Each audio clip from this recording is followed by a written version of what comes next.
ಮಚ್ಚೇಶ್ವರ ರಜತ್ಗೆ ಕೋರ್ಟ್ನಿಂದ big shock ಆಗಿದೆ. ಜೈಲು ಪಾಲಾಗಿದ್ದಾರೆ. ಮಚ್ಚ ಹಿಡಿದು ರೀಲ್ಸ್ ಮಾಡಿದ್ದಂತ ರಜತ್.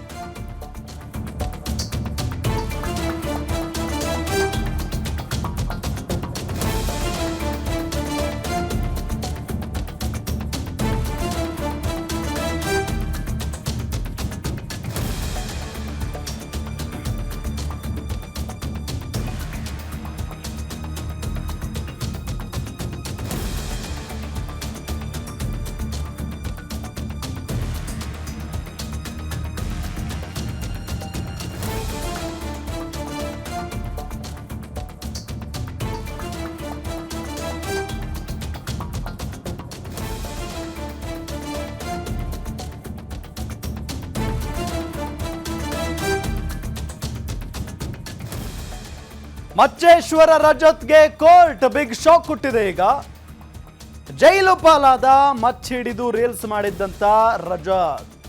ಮಚ್ಚ ಹಿಡಿದು ರೀಲ್ಸ್ ಮಾಡಿದ್ದ ಕೇಸ್ನಲ್ಲಿ ಜೈಲು ಪಾಲಾಗಿರುವುದು ರಜತ್. ಪರಪ್ಪನ ಅಗ್ರಹಾರ ಜೈಲು ಪಾಲಾಗಿದ್ದಾರೆ ರಜತ್. ಈಗ ನೋಡಿ, ಪರಪ್ಪನ ಅಗ್ರಹಾರ ಜೈಲು ಪಾಲಾಗಿದ್ದಾರೆ ರಜತ್. ಇದೇ ತಿಂಗಳ 29ರವರೆಗೂ ರಜತ್ಗೆ ನ್ಯಾಯಾಂಗ ಬಂಧನಕ್ಕೆ ಒಪ್ಪಿಸಲಾಗಿದೆ. 14 ದಿನಗಳ ಕಾಲ ನ್ಯಾಯಾಂಗ ಬಂಧನದಲ್ಲಿ ಇರ್ತಾರೆ ರಜತ್. ವಾರೆಂಟ್ ರೀಕಾಲ್ಗಾಗಿ ರಜತ್ ಪರ ವಕೀಲರು ಮನವಿಯನ್ನ ಮಾಡಿಕೊಂಡಿದ್ದಾರೆ.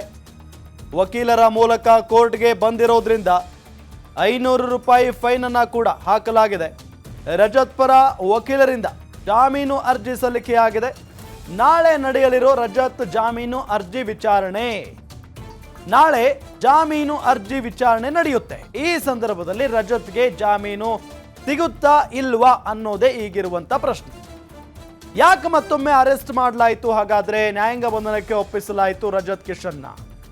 ಷರತ್ತುಬದ್ಧ ಜಾಮೀನನ್ನ ವಿಧಿಸಿತ್ತು ರಜತ್ ಕಿಶನ್ಗೆ. ಈ ಮೊದಲು ಅಂದ್ರೆ ಕರೆದಾಗೆಲ್ಲ ವಿಚಾರಣೆಗೆ ಹಾಜರಾಗಬೇಕು, ಜೊತೆಗೆ ಈ ರೀಲ್ಸ್ ವಿಡಿಯೋವನ್ನ ಡಿಲೀಟ್ ಮಾಡಬೇಕು ತಮ್ಮ ಇನ್ಸ್ಟಾಗ್ರಾಮ್ ಖಾತೆಯಿಂದ ಅಂತ ಹೇಳಿ ಷರತ್ತನ್ನ ವಿಧಿಸಲಾಗಿತ್ತು. ಆದ್ರೆ ವಿಚಾರಣೆಗೂ ಕೂಡ ಈ ರಜತ್ ಕಿಶನ್ ಹಾಜರಾಗಿರಲಿಲ್ಲ. ಅದಾದ ನಂತರ ರೀಲ್ಸ್, ಅವರು ಮಚ್ಚ ಹಿಡಿದು ರೀಲ್ಸ್ ಏನ್ ಮಾಡಿದ್ರಲ್ಲ, ಆ ರೀಲ್ಸ್ ಅನ್ನು ಕೂಡ ಡಿಲೀಟ್ ಮಾಡಿರಲಿಲ್ಲ ಇದೇ ರಜತ್. ಇದೆಲ್ಲವನ್ನು ಗಮನಿಸಿ ಮತ್ತೊಮ್ಮೆ ವಿಚಾರಣೆಗೆ ಕರೆದಂತಹ ಸಂದರ್ಭದಲ್ಲಿ ಅರೆಸ್ಟ್ ಮಾಡಲಾಗಿತ್ತು.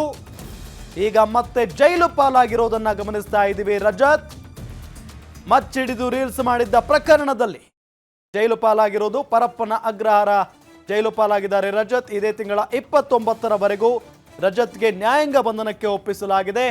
14 ದಿನಗಳ ಕಾಲ ವಾರೆಂಟ್ ರೀಕಾಲ್ಗಾಗಿ ರಜತ್ ಪರ ವಕೀಲರು ಮನವಿಯನ್ನ ಮಾಡಿಕೊಂಡಿದ್ದಾರೆ. ವಕೀಲರ ಮೂಲಕ ಕೋರ್ಟ್ಗೆ ಬಂದಿರೋದ್ರಿಂದ 500 ರೂಪಾಯಿ ದಂಡವನ್ನ ಕೂಡ ವಿಧಿಸಲಾಗಿದೆ. ರಜತ್ ಪರ ವಕೀಲರಿಂದ ಜಾಮೀನು ಅರ್ಜಿ ಸಲ್ಲಿಕೆಯಾಗಿದೆ. ನಾಳೆ ರಜತ್ ಜಾಮೀನು ಅರ್ಜಿ ವಿಚಾರಣೆ ನಡೆಯುತ್ತೆ. ಆ ಸಂದರ್ಭದಲ್ಲಿ ರಜತ್ಗೆ ಜಾಮೀನು ಸಿಗುತ್ತಾ ಇಲ್ವಾ ಅನ್ನೋದನ್ನ ಕಾದ್ ನೋಡಬೇಕಾಗಿದೆ. ರಜತ್ ಈ ಪ್ರತಿ ಬಾರಿಯೂ ಕೂಡ ಸ್ಟೇಷನ್ಗೆ ಬರಬೇಕಾದಂತಹ ಸಂದರ್ಭದಲ್ಲಿ ಅವ್ರ ಆಟಿಟ್ಯೂಡೇ ಬೇರೆ ಇರುತ್ತೆ. ನಮ್ಮನ್ನು ಯಾರು ಏನು ಮಾಡ್ತಾರೆ, ನಾವು ದೊಡ್ಡ ಸ್ಟಾರು, ಬಿಗ್ ಬಾಸ್ಗೆ ಹೋಗಿ ಬಂದಿದ್ದೀವಿ, ಇನ್ನೇನೋ ಮಾಡಿದ್ದೀವಿ, ಹಂಗಾಗಿ ನಮ್ಮನ್ನು ಯಾರೂ ಏನು ಮಾಡೋಕ್ಕಾಗಲ್ಲ ಅನ್ನೋ ಆಟಿಟ್ಯೂಡು. ಶರ್ಟ್ ಬಟನ್ ಬಿಚ್ಕೊಂಡು ಪೊಲೀಸರು ಎದುರಿಗೆ ಹೋಗೋದು, ವಾಪಸ್ ಬರುವಾಗ ಮುಖ ಕೆಳಗಡೆ ಮಾಡ್ಕೊಂಡು ಬರೋದು, ಇದನ್ನು ನೋಡಿದ್ದೀವಿ ಸೀನ್ನ.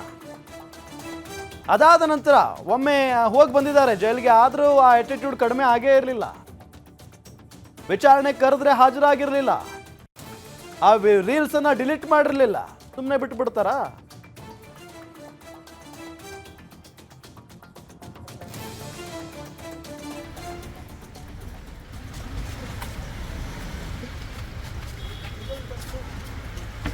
ಸಾಕು ಎಲ್ಲಿ ತೋರಪ್ಪ